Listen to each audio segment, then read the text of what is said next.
live in a competitive culture. And competition is a wonderful thing when it brings out the best in all of the competitors. Competition can even be fun when it's friendly. Competition can move us to greater heights. And at the same time, competition can be incredibly painful when it divides us into us and them, we and they, the good guys and the bad guys. Competition can remind us that we are all striving to be better. Or competition can create a false sense of superiority and an equally false sense of inferiority. Competition can bring out the best in us, or it can bring out the absolute worst in us. Competition becomes divisive when we begin to see the other as our enemy, instead of equally good people who just happen to be on the other side of the ball or on the other side of the question. When competition becomes divisive, we forget that we are all in this together. When competition becomes too divisive, we'll either try to win at all costs or retreat and become apathetic. Competition can unite us, or competition can cause irresolvable rifts. For instance, we're seeing competition that is divisive in this year's presidential campaigns. The competition is creating violence in the hearts of some and absolute apathy in the hearts of others. If one candidate wins the nomination, some of us will participate wholeheartedly. And if our candidate doesn't win, well, we're just going to drop out of the democratic process. We forget that we're all on the same side. We want what is best for our nation. We want what is best for our world. We see productive and destructive competition in sports. Competition can create friendly rivalries or result in violence between players and fans.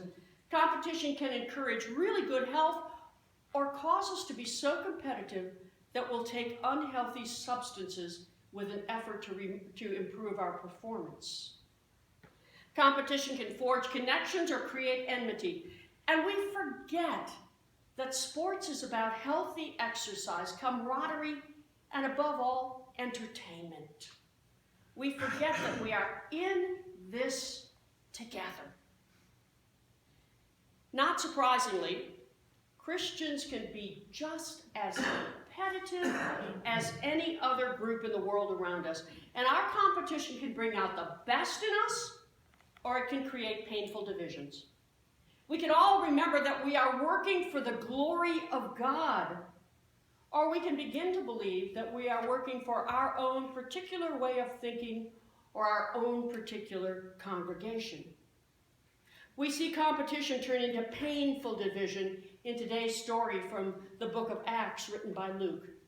Peter, as in Peter, the rock upon whom Jesus will build his church, was the leader of the Christians who began life as Jews. The Jewish Christians in Jerusalem believed that the only true way to become a follower of Jesus was to first become Jewish. Now, the congregation in Jerusalem was small, but it had an extremely influential impact because the church in Jerusalem was the mother church.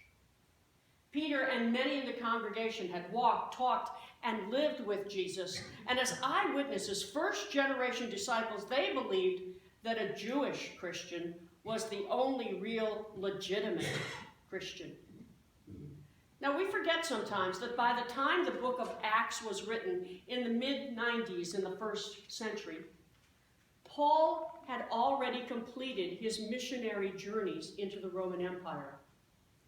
We forget that by the time the Gospels were written, by the time the book of Acts was written, by the time most of the New Testament was written, except for Paul's letters, he had already lived, he had already traveled, he had already written, and he had already died. Which means, by the time Acts was written, by the time Peter was getting out into the world, by the time Luke could reflect on all this, the majority of Christians were citizens of the Roman Empire who began life as Gentiles. And frankly, Gentile Christians living outside of Jerusalem saw no need to become Jewish before being baptized as disciples of Jesus the Christ. They saw no need to keep a kosher diet. They saw no need to avoid Roman culture and customs. They saw no need to be circumcised. They saw no need to avoid talking with, marrying, or eating with other Gentiles who were not Christians. In short, they saw absolutely no need to be observant Jews before they could be baptized as disciples of Jesus. When Peter left Jerusalem as a missionary to other cities, he met, talked, ate, and roomed only with other Jews. As an observant Jew, he believed if he ate, talked, or lived with other Gentiles, he would be unclean, and that for him was a huge no-no. But all of that changed when Peter went to Joppa. While there, Peter saw a vision in which God told him there were no longer any clean or unclean foods. Fortunate for those of us who like lobster. There were no longer any clean or unclean people. In fact, in the chapter just before this one, Peter declared that he now realized God treated all people alike, and that God was pleased with everyone who worshiped God and did right, no matter what their background might be. Peter even went so far as to baptize Gentiles as disciples of Jesus without insisting that they first become Jews.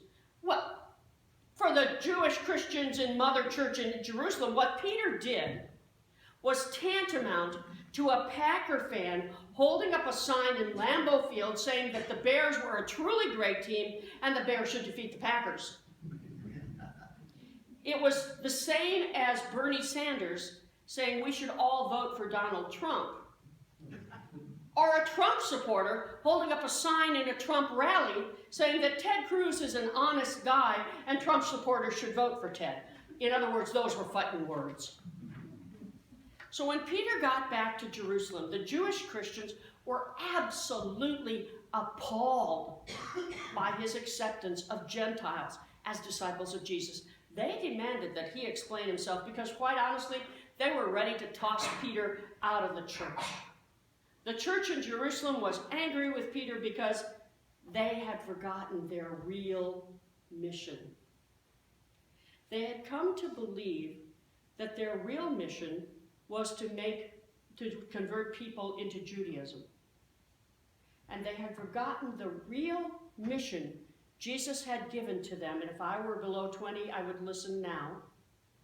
They had forgotten their real mission was to make new disciples of Jesus Christ for the transformation of the world. And if you're wondering where that came from, I personally would look in the Gospel of Matthew in the very last few verses.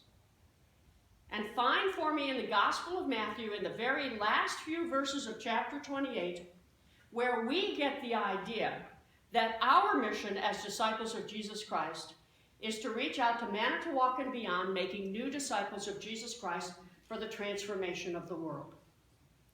Because the people in Jerusalem had forgotten that it was not about making sure people did things their way.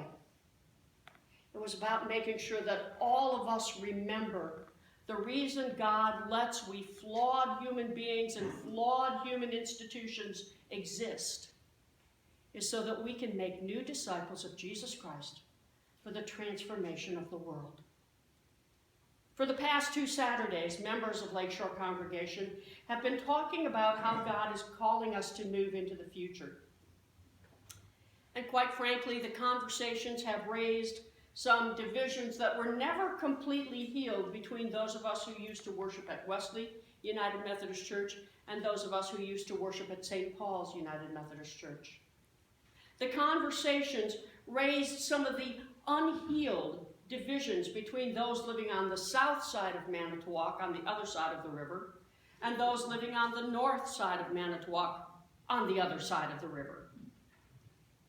And let's face it, friends, when we're talking about our church homes and our connections to God and to others who worship with us, it's easy to turn the conversation into a competition.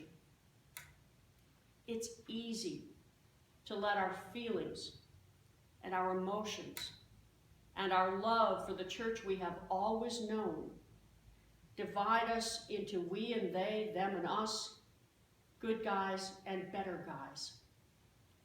It's easy when we talk about our church homes to forget that the real conversation we are having is not about how we hold on to the past, but rather how we move forward together to make new disciples of Jesus Christ for the transformation of the world. I am more than happy and relieved to let everyone know that the conversations were always civil. We found ways to laugh together. We found ways to cry together. We found ways to feel together and yet to look into the future.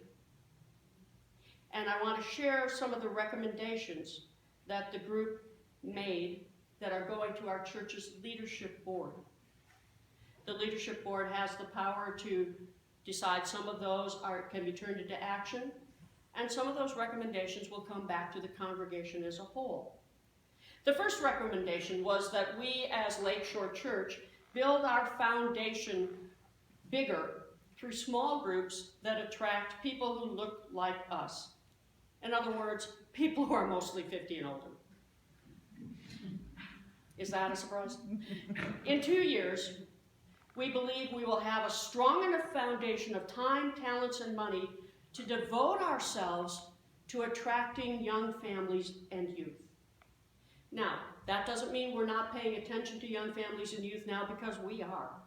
And in fact, we have a Christian education committee and a youth leader who is working with her group to make sure that we have programs in place to serve the children and the youth who are with us now and their families, as well as being ready to expand easily into the future. But we have to start where we are, and that is to build a stronger foundation. We also made the recommendation that our personnel budget be adjusted. Right now, we are spending 65% of our church's budget on personnel, which is way out of line for a congregation of any size, much less a congregation of this size. And so the recommendation was made to the staff, to the leadership board, that we move across the next 18 months to reduce that personnel budget by 10% down to 55%, which is much more in line with where we ought to be. That means many of us will have the opportunity to devote our time and talents to working for the church. Think about it. We also decided that in terms of not only lowering income, but also raising our ability to give of our time and our talents and our money, that we would form a motivation team, because let's face it, stewardship is an S word. Come on, that's funny. That we'd form a motivation team to encourage all of us to increase our commitment to doing God's work through Lakeshore as we give of our time, our talents, and our money. In fact, 3 people spoke so compellingly. Some of you know where it's going. About how to do that, that they were volunteered to share the message during the month of October that's coming up. And all happily agreed. Talk about miracles. And then it came to talking about buildings. And after wandering for a bit, we were encouraged to talk about where we want to be in the future. And as a group came to the realization that 10 years from now, what we really want to have is one newly designed space that we create together, that can be the home for this truly merged congregation. And the first step to get there is for us to decide that we should inhabit one church building, so that we truly can grow together. So it's no longer the campus on 9th Street or on Reed Avenue, but a campus together in one of the 2 buildings. And we also said that people volunteered, people from former Wesley's and former St. Paul's volunteered to serve on what we will call a real estate group. And they're going to come back to the leadership board by July 1st with a recommendation about how we can move forward into one building. And that will help us to make a good decision about which building we should use until we can afford to build a new space together. Does that all make sense? Yeah? Okay. Which means nothing permanent will take place without a special church conference where all members have voice and vote. Okay? Nothing permanent will be decided without everyone being kept informed every step along the way about what's being talked about, and we will all have, well, except for me, because I'm clergy, we will all have the opportunity to vote on what we believe should happen next, on where we believe God is calling us to go. All of this is hard to talk about. But when we leave behind the competition with one another and remember that our real mission is to reach out to Manitowoc and beyond, making new disciples of Jesus Christ for the transformation of the world, we remember that we are on the same side. That God is calling us to work together, not to compete with one another, but to work together so that this community, this congregation, this world can be more like the kingdom God has in mind for us. See, Peter told the congregation in Jerusalem that the Christian church would only survive when everyone in it had a change of heart. Only if the Jewish Christians and Gentile Christians asked God to remind them that they were on the same side, that God loved them equally, that their only job was to make new disciples of Jesus Christ for the transformation of the world. And as we take this big next step, becoming one powerful, spirit-filled congregation, we can choose to compete with each other and get absolutely nowhere. Or we can remember that it's not about our preferences. It's about the mission that God has given to us. Let's always remember that we exist as a congregation of incredibly flawed human beings, part of an incredibly flawed denomination. We exist, and God allows us to exist for the purpose of making new disciples of Jesus Christ for the transformation of the world. And we can choose to compete and think of ourselves as two congregations that happen to have the same name, or we can claim who we are as Lakeshore Church, where everyone is a beloved child of God. I pray and I believe we will all choose to listen to Peter, the rock upon whom Jesus built his church, as he reminds us that God treats us all alike, and that God is pleased with all who do right and worship God, no matter what church they come from. Because, friends, we are on the same side. We love God and we love God's church, Lakeshore Congregation. And even though we live in a competitive culture, we can choose to reject that competition and do our very best to fulfill our mission as we make new disciples of Jesus Christ, so that our lives, our congregation, our community, and our world can be transformed. Amen. Amen.